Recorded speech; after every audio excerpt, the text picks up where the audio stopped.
Lucky Rajiv के कहानी है मिस्टर एक्स तुम मर क्यों नहीं जाते। मतलब शीर्षक ही इतना बेचैन करने वाला है ना। बिल्कुल, एक सवाल है और एक तरह की अम, झुंझलाहट भी है। हाँ, ये कहानी एक ऐसे आदमी की है जिसकी जिंदगी की तस्वीर आप कह सकते हैं एकदम परफेक्ट है। अच्छी नौकरी, खूबसूरत परिवार, हंसते खेलते दोस्त, सब कुछ। लेकिन इस तस्वीर के पीछे एक साया है, एक राज, एक किरदार जिसका नाम है मिस्टर एक्स। और ये मिस्टर एक्स कोई आम किरदार नहीं है। जब भी वो आता है, इस आदमी की जो परफेक्ट दुनिया है उसकी दीवारें हिलने लगती हैं। सही कहा। वो ऐसे सवाल पूछता है जो कोई और पूछने की हिम्मत ही नहीं करता। हाँ, तो आज हम इसी कहानी की परतों को जरा खोलते हैं, समझने की कोशिश करते हैं कि ये जो परफेक्ट जिंदगी बनाने की होड़ है, क्या उसमें हम अपनी असलियत को ही कहीं खो देते हैं?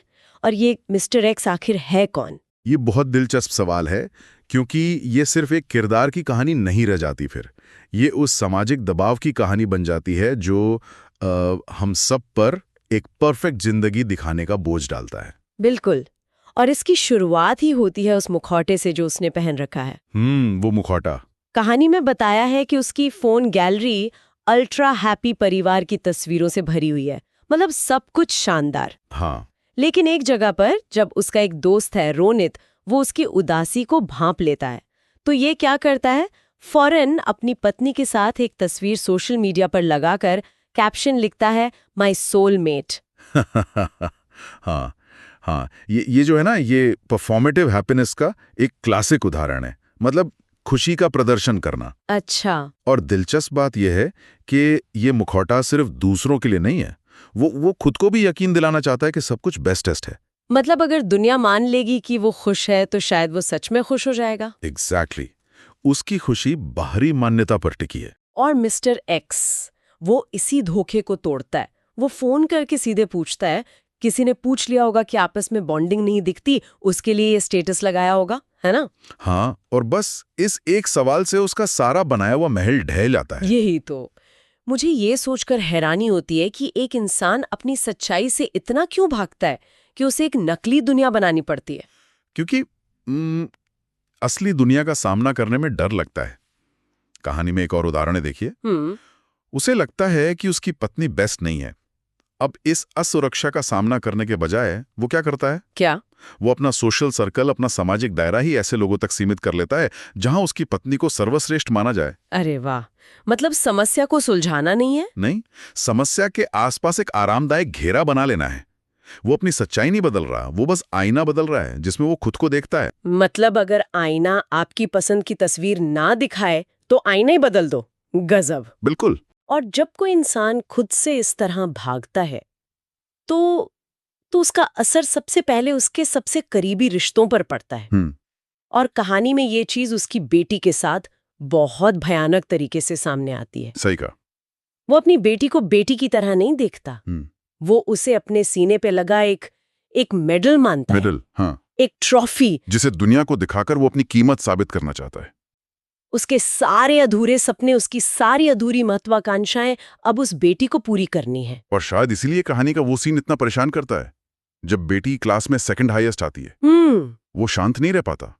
वो रिजल्ट शीट को उसके चेहरे पर फेंककर चिल्लाता है, सेकंड कुछ नहीं होता बेवकूफ, हाईएस्ट होता है बस, वो एक ही होता है। बहुत कठोर पल है वो। आपको क्या लगता है, ये सिर्फ एक पिता की उम्मीद है या ये उससे कहीं ज्यादा गहरा और स्वार्थी है? ये उम्मीद से बहुत ज्यादा है। ये एक तरह का, आप कह सकते हैं, भावनात्मक बोझ डालना है। और यहीं पर मिस्टर एक्स का किरदार और गहरा हो जाता है। कैसे? जब वो नायक को इस बात पे टोकता है, वो कहता है, तुम साले लूजर, अपने को तो ढक लेते हो, किसी और के लिए इतनी बर्छियां काहे लिए फिरते हो? तो यहां मिस्टर एक्स साइकोलॉजिकली, जिसे हम शैडो सेल्फ कहते हैं या परछाई, उसका काम कर रहा है। शैडो सेल्फ, ये क्या होता है? थोड़ा और बताइए इसके बारे में। देखिए, शैडो सेल्फ हमारे व्यक्तित्व का वो हिस्सा है जिसे हम समाज से और कभी-कभी तो खुद से भी छुपा कर रखते हैं। हमारी असुरक्षाएं, हमारी कुंठाएं, हमारा गुस्सा, हमारा लूजर वाला हिस्सा। अच्छा। नायक ने अपनी इस लूजर वाली परछाई को इतने सालों से दबा रखा है कि अब वो एक अलग किरदार बनकर उससे बात करने आ रही है। मिस्टर एक्स उसे वो सच्चाई दिखा रहा है जिससे वो भाग रहा है। कि तुम अपनी नाकामयाबी का बोझ अपनी बेटी पर डाल रहे हो। बिल्कुल, वो उसका आईना है जिसे वो तोड़ना तो चाहता है पर तोड़ नहीं पाता। वाह, ये तो बहुत गहरा है। मतलब मिस्टर एक्स उसका दुश्मन नहीं बल्कि उसका वो हिस्सा है जिसे उसने खुद दुश्मन बना दिया है। हाँ। और शायद इसीलिए कहानी में एक मोड़ आता है। जब बेटी हॉस्टल चली जाती है तो घर का खालीपन उसे काट खाने को दौड़ता है, वो टूट जाता है।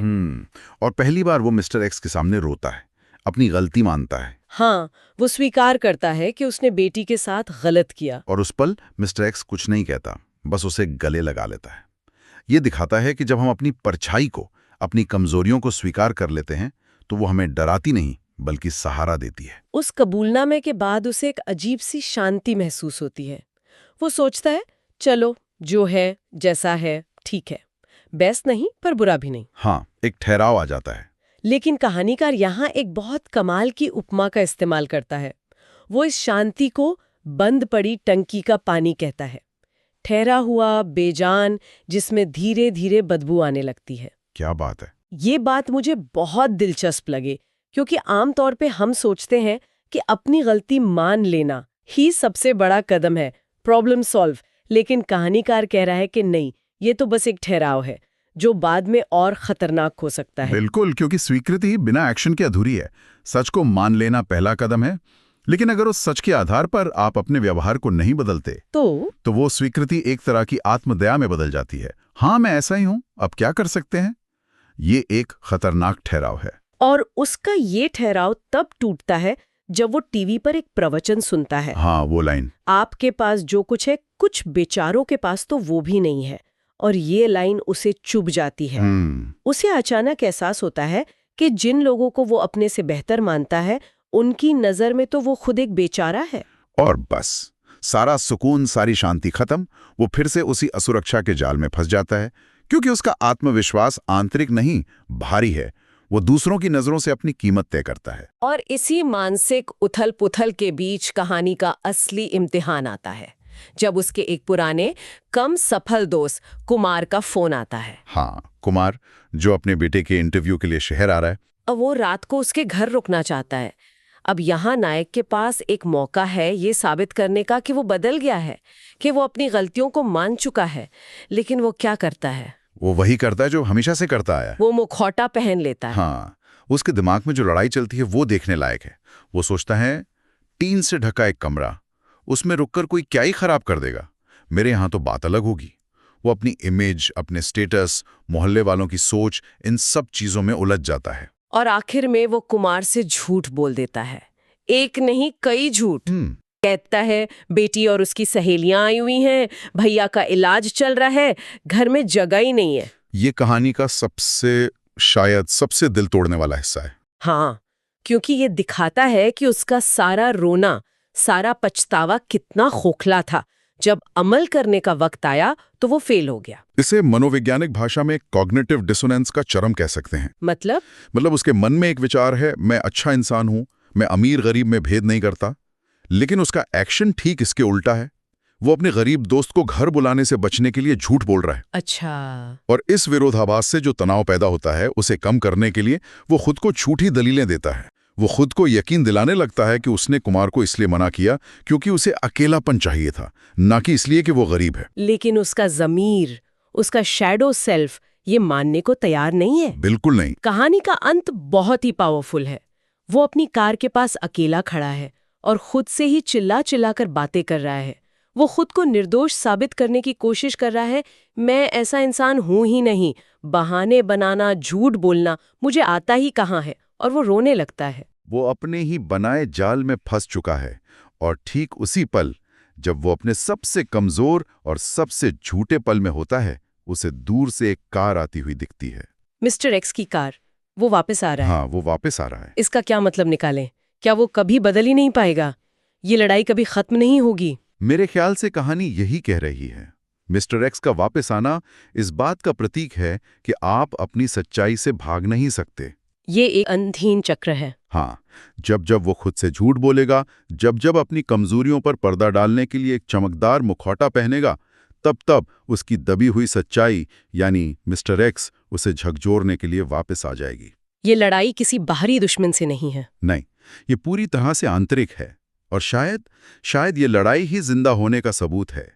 जिस दिन मिस्टर एक्स आना बंद कर देगा उस दिन शायद नायक ने या तो पूरी तरह से खुद को स्वीकार कर लिया होगा या फिर पूरी तरह से खुद को धोखा दे दिया होगा। तो ये कहानी हमें एक बहुत ही असहज लेकिन जरूरी सवाल के साथ छोड़ जाती है। वो परफेक्ट जिंदगी, वो अल्ट्रा हैप्पी तस्वीरें जिनकी हम सब कहीं ना कहीं खोड़ने लगे हैं, क्या वो हमें अपनी असलियत से दूर कर रही हैं? क्या हम सब ने अपने अपने मिस्टर एक्स को चुप कराने के लिए कोई ना कोई मुखौटा पहन रखा है? और सोचने वाली बात यह भी है कि हमारे अंदर का मिस्टर एक्स कौन है? क्या वो कोई दोस्त है जो कड़वा सच बोलता है, कोई पुरानी याद है जो कचोटती है, या हमारी अपनी ही चेतना है जिसे हम बार बार चुप कराने की कोशिश करते हैं? और सबसे बड़ा सवाल, अगर हम उस आवाज को, अपने मिस्टर एक्स को सुनना शुरू कर दें, तो क्या हमारी जिंदगी बेहतर होगी या और भी मुश्किल? या शायद और ज्यादा सच्ची हो जाएगी। For more information, do like, share and subscribe.